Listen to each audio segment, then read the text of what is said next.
હે ગાઈસ, સ્વાગત છે તમારું મારી ચેનલ ભારતીય ફૂડ મેજિકમાં। આજે હું તમારા સાથે શેર કરવાની છું વરકી પૂરીની રેસિપી। અને તમે જોઈ શકો છો કે પૂરી છે કેટલી સરસ એકદમ ક્રિસ્પી અને એના કેટલા લેયર છે છૂટા પડ્યા છે। તો એને કઈ રીતે બનાવવી એની હું તમને પ્રોસેસ જણાવું। સૌથી પહેલાં આપણે 1 કપ જેટલો મેંદો લેવાનો છે અને એમાં 1 ચમચી જેટલી સૂજી ઉમેરવાની છે। અને સૂજી છે મોટી સૂજી આવે મેં એ જ લીધી હતી।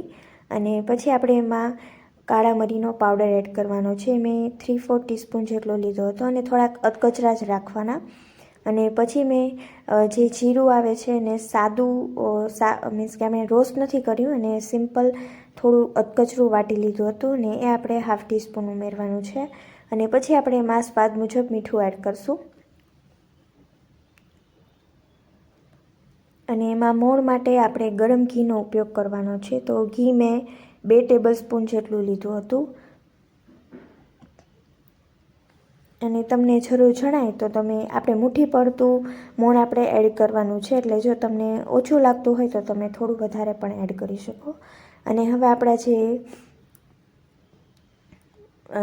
જે આ લોટ છે ને એકવાર મિક્સ કરી લેશું। અને મને મોણ ઓછું લાગતું હતું એટલે મેં પાછું એડ કરેલું છે। અને પાછું આપણે એને મિક્સ કરી લેવાનું છે। મિક્સ થઈ જાય પછી જ આપણે એમાં પાણી ઉમેરશું। અને પાણી છે એને ધીરે ધીરે એડ કરતું જવાનું અને પછી આપણે એનો કડક લોટ છે એ બાંધી લેવાનો છે। અને એ વાતનું ખાસ ધ્યાન રાખવાનું કે જ્યારે પણ આપણે કોઈ પણ ક્રિસ્પી વસ્તુ બનાવતા હોય તો આપણે લોટ છે એકદમ કઠણ જ બાંધવાનો।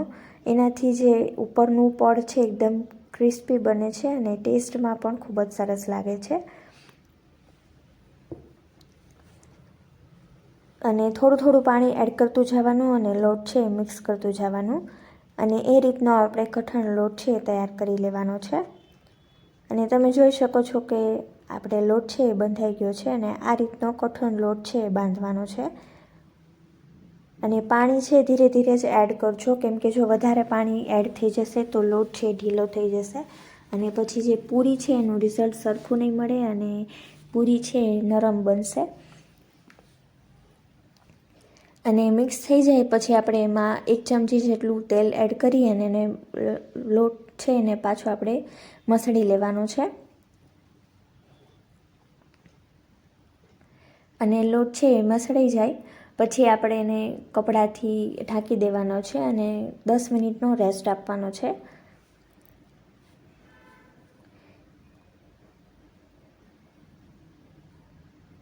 હવે તમે જોઈ શકો છો કે લોટ છે એ તૈયાર છે।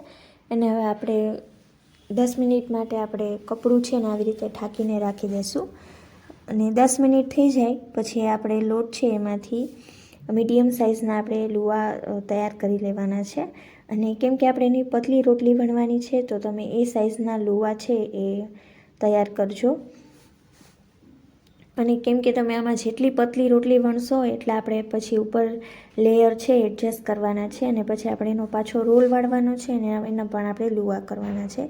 એટલે એ મુજબ આપણે મીડિયમ સાઇઝના જ લુવા છે તૈયાર કરશું।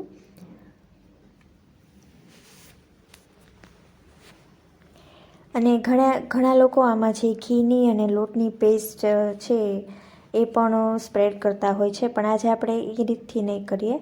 આપણે સિમ્પલ ઘી ચોપડીને એના ઉપર લોટ સ્પ્રિંકલ કરીને આપણે રોટલી છે એ મૂકતા જશું અને એ રીતે આપણે લેયર છે એ તૈયાર કરશું। તો પણ આપણી જે પૂરી છે એકદમ ક્રિસ્પી બને છે અને બધા લેયર પણ સરસ એવા છૂટા પડે છે।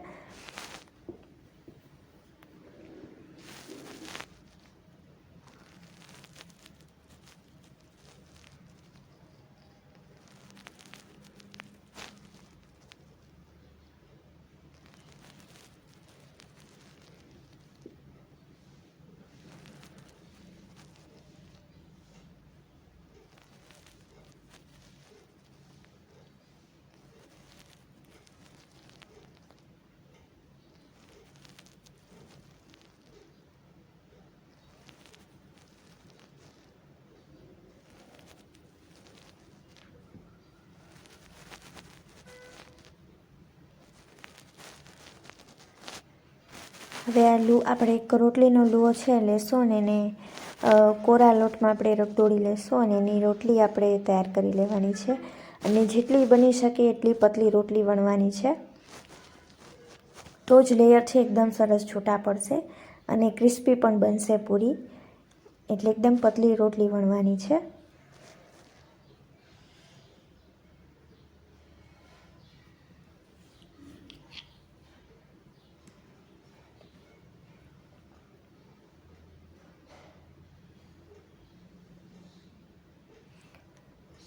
જો તમે જોઈ શકો છો કે મેં કઈ રીતની પતલી રોટલી છે વણેલી છે.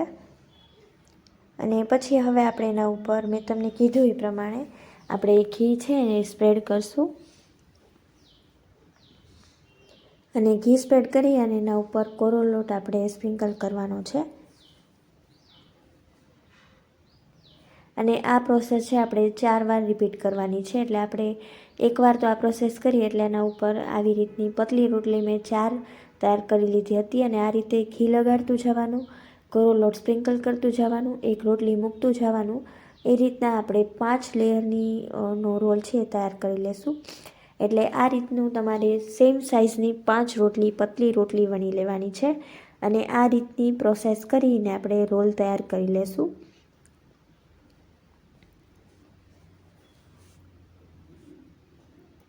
હવે જો તમે જોઈ શકો છો કે મેં 5 રોટલી છે એનો આવી રીતે બેઝ છે તૈયાર કરી લીધો છે. હવે આ રીતના આપણે એકદમ એનો ટાઈટ રોલ વાળી લેવાનો છે. એ વાતનું ખાસ ધ્યાન રાખવાનું કે વચ્ચે થોડો પણ ગેપ ન પડવો જોઈએ.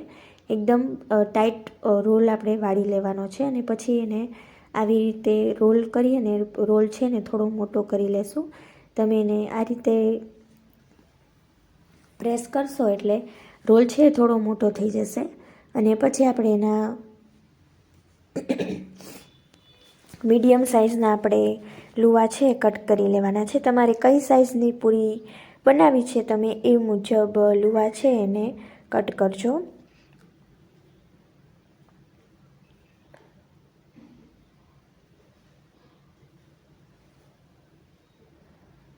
અને હવે આપણે એને પાછી વણી લેવાની છે. અને એ વાતનું ખાસ ધ્યાન રાખવાનું કે હવે આપણે એમાં લેયર પાડવાના છે. એટલે પૂરીને સાવ હળવા હાથે આપણે વણી લેશું. અને જરૂર જણાય તો તમે ઉપર કોરો લોટ પણ સ્પ્રિંકલ કરી શકો. અને સાવ બહુ જાડી પણ નહીં અને બહુ પતલી પણ નહીં, એવી આપણે પૂરી છે તૈયાર કરી લેવાની છે વણીને. અને હું તમને બતાવું કે મેં કઈ રીતની પૂરી છે એની જાડાઈ રાખેલી છે.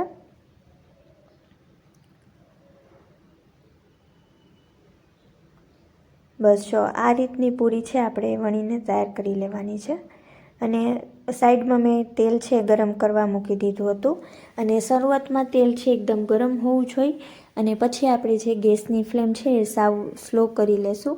અને એકવાર પૂરી એડ કર્યા પછી ગેસની ફ્લેમ સાવ લો કરી દેવાની. કેમ કે ધીમા તાપે પૂરી તળાશે તો જ પૂરી છે એકદમ ક્રિસ્પી બનશે. અને ટેસ્ટમાં પણ એકદમ સરસ લાગે છે. અને એનો કલર છે એ પણ સરસ આવશે. અને જે એક સાઈડ થઈ જશે એટલે પૂરી છે એની મેળાએ જ ઉપર આવી જશે. એટલે એક સાઈડ થઈ જાય પછી તમે પૂરીને પલટી શકો છો. અને જ્યાં સુધી ઉપર ન આવે ત્યાં સુધી પૂરીને ટચ નહીં કરવાનું. તમે જોઈ શકો છો કે આ રીતની એક બાજુ થઈ જાય પછી આપણે એને પલટાવી લેશું. અને આ આપણે જ્યારે અત્યારે ગેસની ફ્લેમ સાવ લો જ છે, સાવ ધીમા ગેસે જ એને પૂરીને તળાવવા દેવાની છે. અને મેં એક સાઈડ થઈ ગઈ હતી એટલે આપણે એને બીજી સાઈડ પણ ફેરવી દઈશું.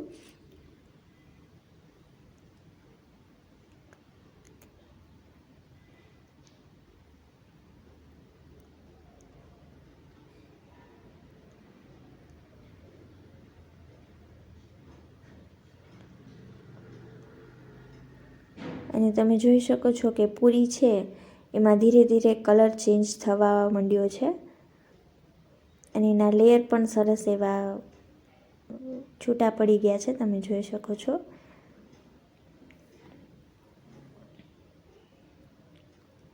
અને જો તમે એનો થોડો કલર પણ ચેન્જ થઈ ગયો છે તો આપણી પૂરી છે એ તળાઈ ગઈ છે.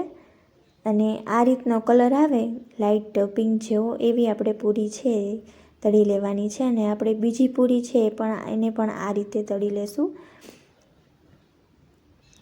અને આ પૂરી છે એ ચા સાથે ખૂબ જ ટેસ્ટી લાગે છે. અને તમે ઘરે આ રેસીપી જરૂરથી ટ્રાય કરજો અને તમારા રિવ્યૂઝ મને કમેન્ટ બોક્સમાં જરૂરથી જણાવજો. જો હજી તમે મારી ચેનલને સબસ્ક્રાઈબ ન કરી હોય તો જરૂરથી કરી લેજો, જેથી તમને મારા વિડીયોની નોટિફિકેશન સૌથી પહેલાં મળી જાય. મારા વિડીયોને લાઇક કરજો અને વધુમાં વધુ તમારા ફ્રેન્ડ્સ અને ફેમિલીમાં શેર કરજો. અને તમે ઘરે એકવાર આ રેસીપી જરૂરથી ટ્રાય કરજો અને એના રિવ્યૂઝ મને કમેન્ટ બોક્સમાં જરૂરથી જણાવજો. Thank you so much for watching.